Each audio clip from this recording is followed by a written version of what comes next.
a purification ceremony of sorts. And it gave me the confidence and the self-awareness to say, this is something I can talk about now, that I'm ready to talk about now. And if I can talk about it, when we're talking about mental illness and these kinds of things, I think it's a responsibility for me to do so, because the state of mental health care in this country is in crisis.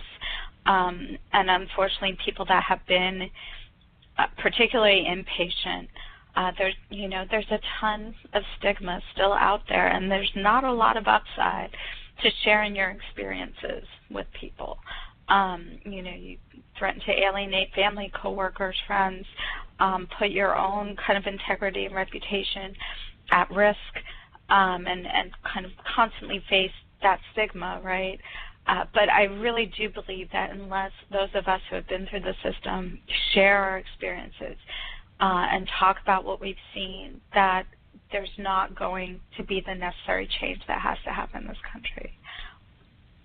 Yeah, because it seems to me that the stereotype, and I know we deal with it here in Durham and Raleigh and throughout the East Coast and actually throughout the country, is the stereotype is that a lot of folks that are going through the mental illness are folks that are, how can I put it, that they're getting the care that they need, that they're getting the kinds of care that they need. I think a lot of times we don't even recognize how much mental illness plays into our homeless situation that exists here. Yeah. I've actually sat down and talked to some of the people, and some of them have some very rich stories, and I mean, some of it may be made up, but quite a bit of it, I have tendency to believe that at least part of what they are saying is definitely has some truth to it. Like I've talked to some people that have told me about their background. I think one guy told me that he had been like in a recording studio. I want to say he told maybe like in Florida or Atlanta or somewhere, another state other than here, but that he had recorded with some top names and things of that nature. Another person had told me about being involved in academia. So, like I said, yes. Is it all made up? I doubt that. I mean, there's probably some truth to some of what they're saying. Is it clouded by some other things? Possibly. But I do have a tendency to believe that quite a bit of what they're saying is at least based on facts, but I don't know that we even want to acknowledge that's a possibility. Yeah. Yeah, the most inpatient mental health beds in this country are in the LA County prison, and there are more beds inside of prisons than outside of it, right? So there's definitely, beyond stigma, criminalization of mental illness, and unfortunately, we're kind of unreliable narrators of our own experience, right? And it can always be, well, yeah, but, how much was she really in control at that point? And I can put all my academic credentials and professional credentials and so forth in front of people, but, I can never fully make them believe me.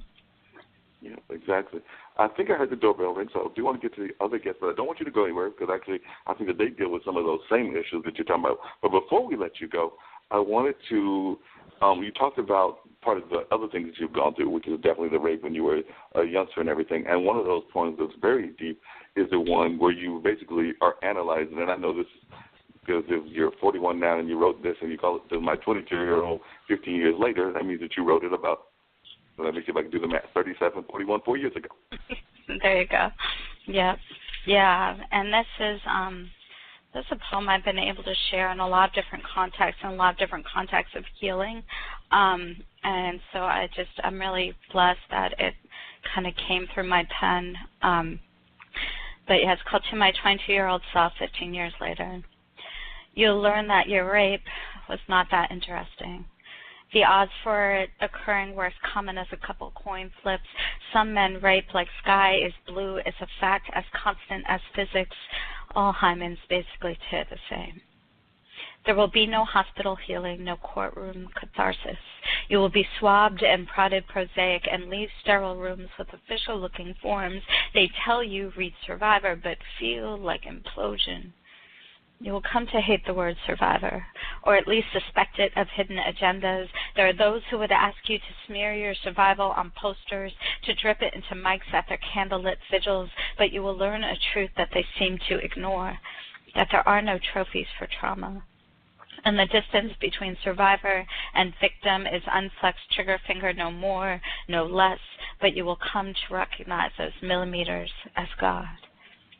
You will learn to trust the balance in your biology, that your body knows better than your brain about healing, that the full-scale revolt at the next man's touch had to occur, so the next caress would be met with only minor mutiny. It is nature's way for earthquakes to pass, to aftershocks to pass, to stillness.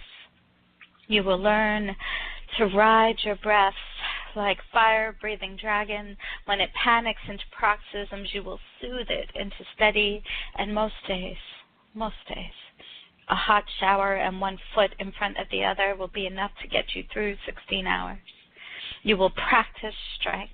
Recite it like a foreign language. It will feel clumsy at times, and your return to the world will be clad in steel armor, but slowly you will shed the pieces, finally laying breastplate down and exposing your heart to the world once again, because you'll have learned that your pain is not that precious, that we are all bloody noses and bones with too many run-ins in concrete and love.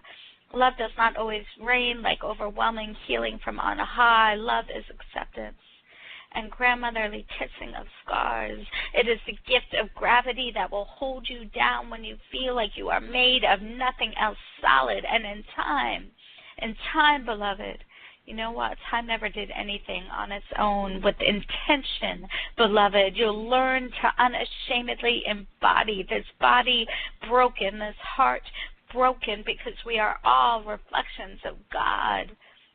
And it's the jagged edges that reflect most brilliantly.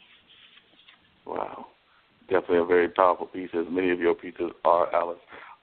Definitely hold on tight, because I do want the folks to find out how they can get the copy of the book and things, but I need to find out from Dean. Dean, are you still there? I'm still here, brother. We have another guest, I believe. We do. We have Riley from Massachusetts, and before I bring her in, I just need to let the portfolio group tell a little something, all right? Are you enjoying the smoothest conversation in podcasting? Straight Talk with Dean and Mark. Hi, this is DJ Smooth Jazz, syndicated radio host and co-owner of Portfolio Group LLC, your smooth jazz lifestyle and entertainment group with offices in Durham, North Carolina. Portfolio Group LLC specializes in promoting the lifestyle of smooth jazz listeners with the promotion of smooth jazz events and the distribution of African American-owned wines. For more information, portfoliogroupllc.com, or you can swing by my secondary site, djsmoothjazz.com. Now back to Straight Talk with Dean and Mark. And we thank them all right, for that. we now can, bringing in. We can bring Ryan in. She's and here. Alice, you can think around. Ryan? It's Riley. Hello? Riley? Hello? Can you hear me?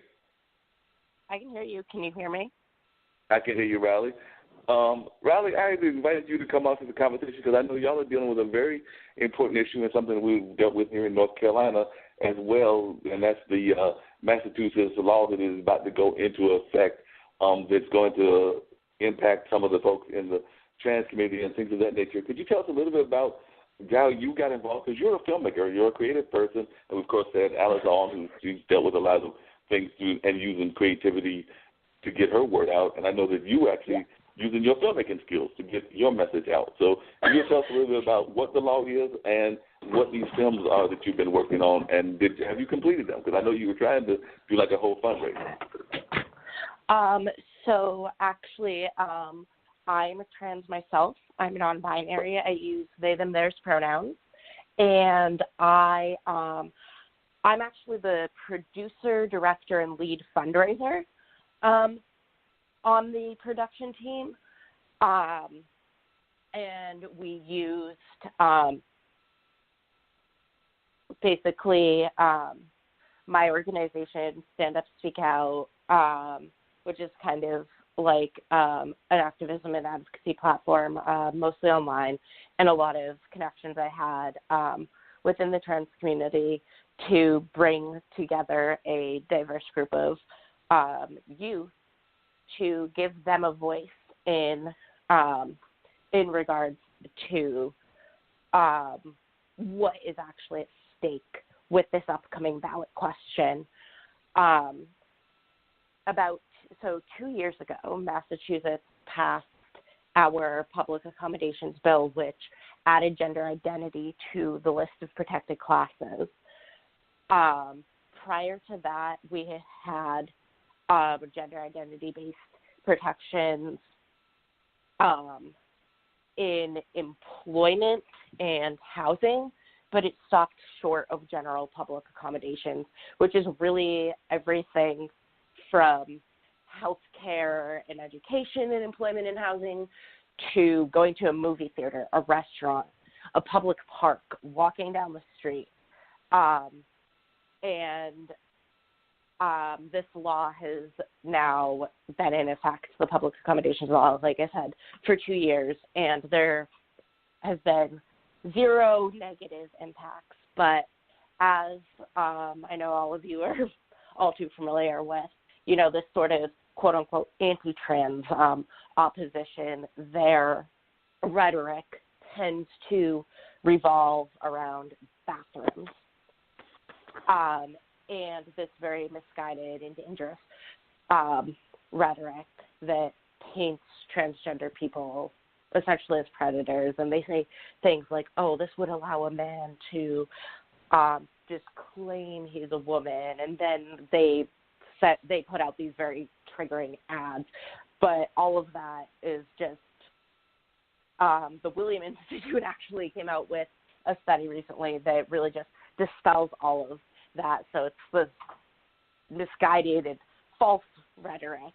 So what we are doing with the video is showing what public accommodations really mean and showing the true voices and faces of trans folks living in Massachusetts. And we have a 6-year-old trans girl, a 17-year-old trans boy, an 18-year-old trans woman of color, a 21-year-old trans woman of color, and they're just saying things like, Olivia's in dance class, and she's just like, I just want to dance with my friends.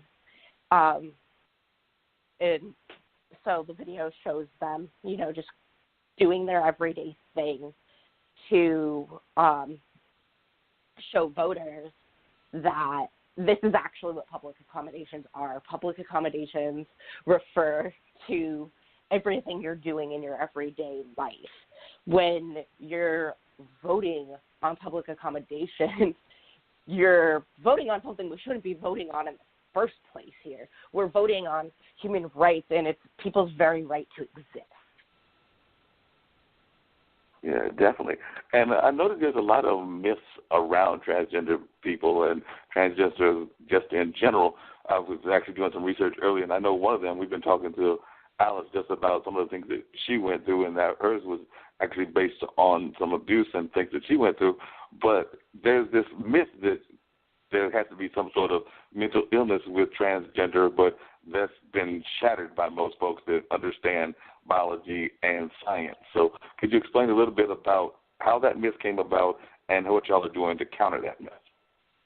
Yeah, so I think it's actually, although sexual orientation and gender identity are completely different things, I want to put that out there while I kind of draw this connection to back in, I think it was like the 70s or something, the being gay, being not straight, we don't really use the word homosexual anymore, but quote-unquote homosexuality was in the DSM, the diagnostic manual that social workers use, and homosexuality, like in a very professional diagnostic manual, was categorized as mental illness, and obviously we can out. But I think that the reason that I kind of wanted to connect back to that is kind of to just explain that when people aren't familiar with something, the quote unquote norm is straight cisgender people. In a lot of cases, it's straight cisgender white people So when people see something or someone